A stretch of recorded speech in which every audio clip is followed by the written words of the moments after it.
So the next lesson we're doing is solving equations on both sides. What we mean by this is that we're going to have an equation, for example, 2x minus 7 equals x plus 5. So we're going to have an equation on both the left and the right side of the equal sign.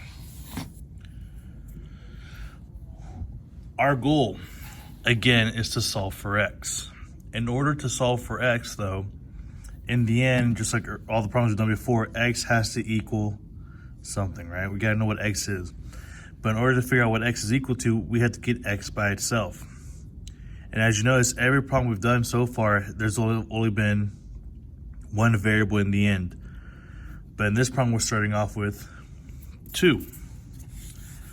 So what that means is that we're gonna have to find a way to get our x or our 2x to the other side.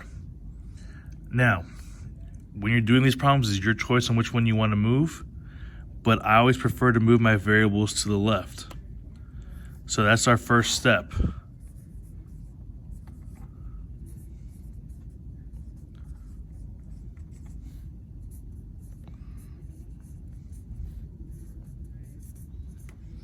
Is to move our variables to the left side. So I want to move this x over. Now, because it's on the right side of the equal sign, I got to get rid of x on the right side just so I can bring it over. But to get rid of it over here, I have to cancel it in a way. So kind of what we've been doing before, but this time we're doing with variables. What I'm going to do is I'm going to do the opposite of this x, which is a minus x. Again, they both have that invisible 1 in front. And 1x minus 1x is a 0x, which is just 0. So on the right side, we're left with just a 5. I'm gonna do something over here, minus x. Again, that's an invisible 1. So we're left with 2x minus 1x. Again, the x's aren't gonna disappear. Whenever you're adding or subtracting variables, the x is gonna stay. 2 minus 1 is 1. Again, if you want to, you can write down that 1, but again, know that you do not need that 1. So we're simply left with x. That was ugly. Let's see, sorry. We're left with x, bring down the minus 7. And now we're left with a one-step equation. It's x minus 7 equals 5. Our goal is to solve for x. So to solve for x, I gotta get rid of what's keeping x from being by itself, which is this minus 7. So I'm going to add 7. These cancel out. X is equal to 12. Again, you need to go back and check your work just to make sure that this video is not that long. I'm not gonna go through and check my work, but again, you should be doing these on your own just in case you are confused.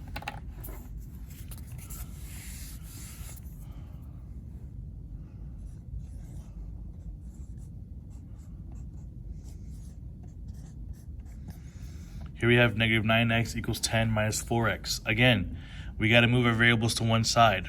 It doesn't matter which side, you get to choose. But again, I prefer to move it to the left side. So here's my left side. That means if I want to move my variables to the left, that means I'm going to move my minus 4x. And to move it, again, I got to get rid of it from the right side. So to get rid of it from the right side, I'm going to add 4x, because negative 4x plus 4x, they are going to cancel out. That means I no longer have that 4x on this side. But what I do to one side, I do to the other. Negative 9x plus 4x is a negative 5x, and it's equal to 10. Again, another one-step equation. Divide both sides by negative 5, and x equals negative 2.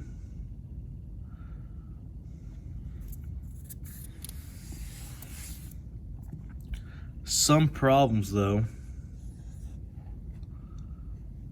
are going to have more steps.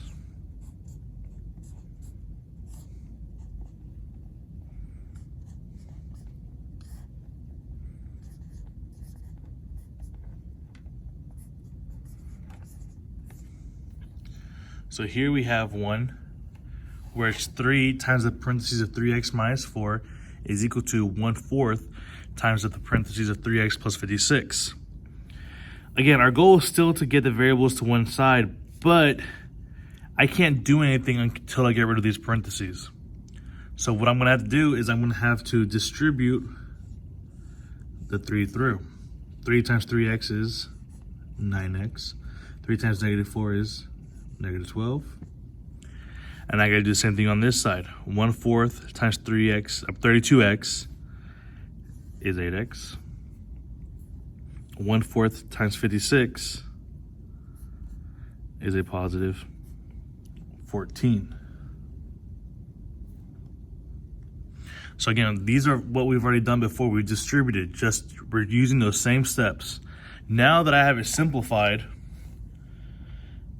you see that it's like that very first problem we did. We want to get our variables to one side. Again, I prefer the left side, so that means I'm going to have to move my 8x. Since 8x is positive, I'm going to have to do the opposite, which is to make it a negative or subtract it. What I do to one side, I do to the other. These cancel out. They become 0. 9x minus 8x is 1x. Again, you don't have to write down the 1, but if you want to, you can. And then I'm bringing down everything else we didn't use. So x minus 12 equals 14. I'm then going to add 12 to both sides. These cancel out. X is equal to 26.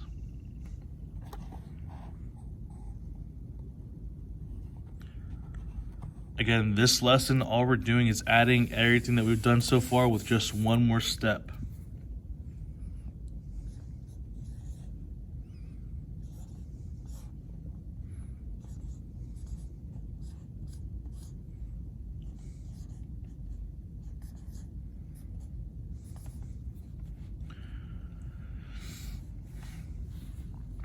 Notice that in this problem we have 2 times the parentheses of 3n minus 4 minus 2 is equal to 5 plus n. Again, first thing I'm going to do is distribute. So I get 6n minus 8. And then I'm bringing down everything else that didn't have an effect on the problem. Before I move on, there's a couple things you can do here. But hopefully you recognize that -8 and -2, they are like terms. So I can combine them to get -10.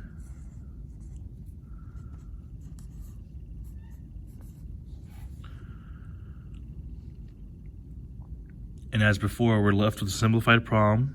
6n minus 10 equals 5 plus n. Our goal again is to get the variables to one side. So I'm subtracting n again because I want to move the n to the left side.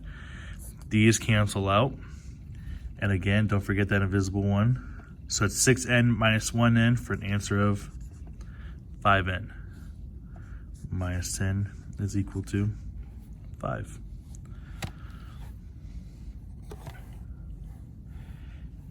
Now that we have the variable on one side, this is what we again call a two-step equation.